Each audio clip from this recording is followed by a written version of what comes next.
after a few months of negotiations, Josh Giddey finally penned in a 4-year, $100 million contract. But is this the right deal for the Chicago Bulls? And how good can Josh realistically be down the road? In this video, we're going to do a deep dive on Giddey's film from last year to try to answer those questions. Now, last year for Giddey really was a tale of two seasons. In his first 51 games, his production on the court was pretty underwhelming, averaging 12 points with below league average efficiency. Plus, per game, the Bulls were getting outscored by 4 points with him on the court.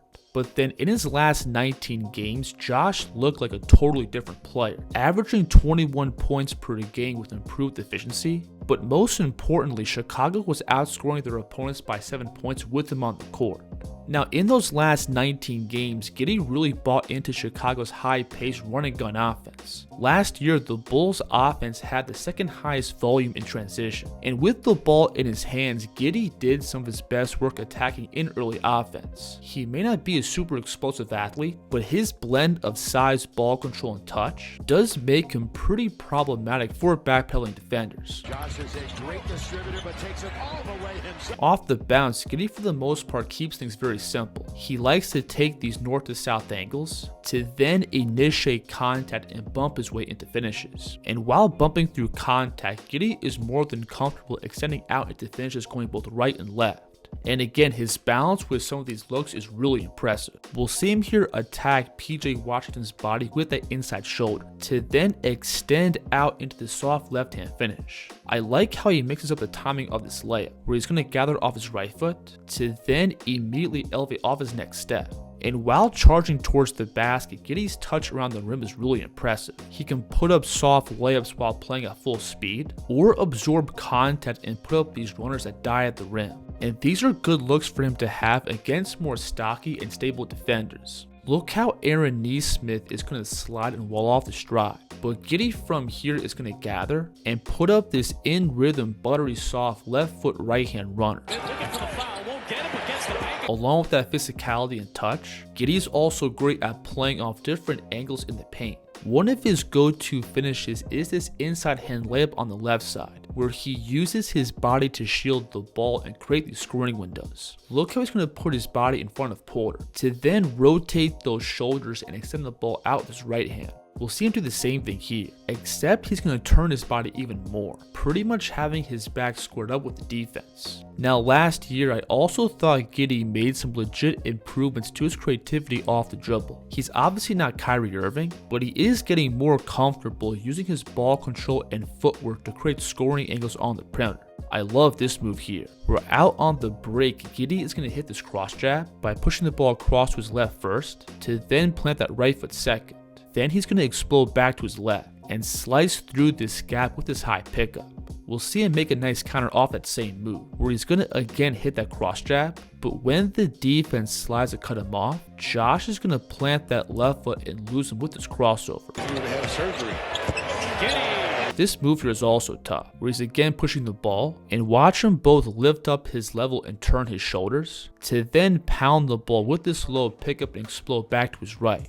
So when playing with the head of steam, Giddey has a variety of ways to break down the defense and generate points. He's got great stability with the ball, touch around the basket, and his footwork off the dribble is progressing very well. And pretty much all those tools for him carry over to his game in the half court. And everything for Giddey stems from him attacking in open space. If he has a cushion between him and the defense, he's very effective at picking up momentum and exploding into that space. And like we've gone over, as soon as he gets the defense on his hip, that blend of strength and touch pretty much always leads to a bucket. Giddey, turning the corner, goes glass. When attacking from his standstill, Giddey also does really good work out of pick and roll. If the defense tries to fight over it, he's great at veering back into them with his body to set up more of these floaters and inside hand finishes. And then if the defense tries to dart under, Giddey can then use all that space as a runway to charge into contact. We'll see his man here again try to sneak underneath the screen. So Giddey is going to again charge downhill and get this spin back over to his right. In pick and roll, Giddey also has pretty good pace and navigation with the ball. Again, he's great at using his body to put his man in jail, plus snake these screens to attack the drop big in open space. And this is where he likes to use his runner, by again snaking the screen and getting the defense on his back, to then rise up for these soft in-between floaters. And this is where being a 6'8" ball handler can play a huge factor, because once Giddey gets to his spot from 8 to 10 feet, it's going to be really hard to affect his shot. And Giddey's improved ball handling also upgrades his creation out of pick and roll. He's more comfortable handling the ball and knifing through contact, plus he's great at breaking down the defense at the point of attack. Look how Miles Turner here is going to step up to meet the ball at the level of the screen. So Giddey in response is going to split it back towards the middle and parachute up to the rim.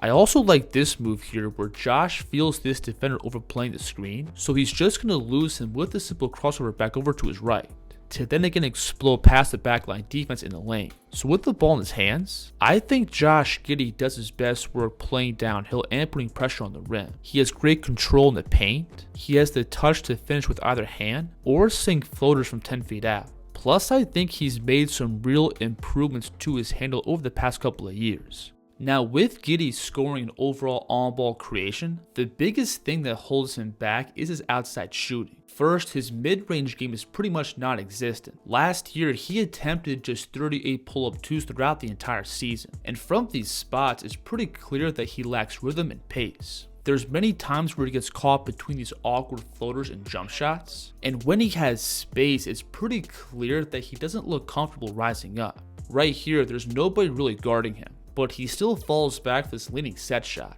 And because Giddey isn't comfortable rising up for these 12 to 15 foot jumpers, the defense will often fall back and let him dribble into dead space. This screen here is being set just above the elbow, and look how both of these Mavs defenders drop back into the paint. And with all this space, Josh still isn't comfortable pulling the trigger. Now when going back even further and looking at Giddey's 3-point shooting, he did shoot a career high 38% from behind the line, which for him is a substantial jump compared to his first 3 years. But I do think these numbers are a little bit of fool's gold. First, pretty much all of Giddey's looks are wide open, that the defense is spoon feeding him. And visually from what I see, I don't think Josh is a super confident shooter yet. He often short arms the ball while heavily leaning forward, almost like he's aiming it towards the basket. And because he doesn't have great rhythm and lift off the floor, that also limits his ability to take and make threes off the dribble. So while Giddey's numbers are improving, the Bulls offense still can't stomach him taking threes in high volume, and defenses can just sag off him and live with the result.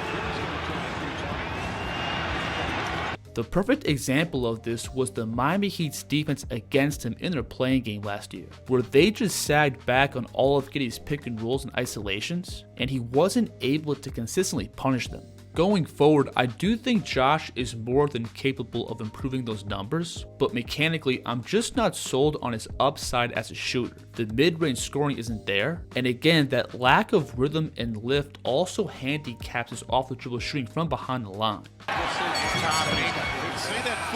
But regardless of those limitations, Josh is still a legit scoring threat, and that pulls plenty of attention from the defense, which naturally opens up his playmaking. First, out of pick and roll, because Giddey is really problematic once he gets the defense on his hip, that pretty commonly forces the big defending the screen to step over and stop the ball, opening up these dump-off passes to the roller. When coming off, Josh is very good at leveraging that downhill threat to pull the big across, giving the roller more airspace off the catch.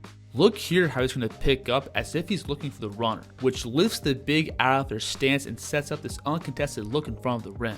Over the years, Giddey has also developed a really nice pocket pass, and he's comfortable delivering off the dribble with either hand. And dimes like this are obviously a must for any playmaker working off of ball screens. And because Giddey in general has a pretty aggressive off the dribble attacking game, he typically makes the right read once he slices into the paint. And Chicago always has 3 to 4 players on the court who can take and make open shots. So while Josh is both a good passer with a ton of upside, I do think there's a lot of elements missing in his passing game. First, Giddey doesn't really map the court very effectively. You rarely see him read the second side and punish the weak side defense. And when he does commit to those passes, he's either late or pretty well off the mark. And this stuff is also very apparent out of pick and roll, where Josh normally hones in on finding the roller without scanning the entire floor. And because Giddey plays with that tunnel vision, this then gives the defense a license to throw extra defenders at the ball. Comes into the game. Out of pick and roll, I would also like to see Giddey get more comfortable keeping his dribble alive. If he doesn't have a clear read he likes to pick up, as opposed to probing and bending the defense to create more breakdowns. We'll see him return the corner off the screen. But instead of putting his back into PJ and giving Vooch more time to roll, he again picks up his dribble, making it easy for Dallas to get matched up, turning this whole play into a wash. He's working off another screen on the wing, but when the Heat decide to switch it, Josh again automatically picks up his dribble, and from this spot he's turned himself into a zero threat. He can't score, and he can't put himself in position to be a real passing threat.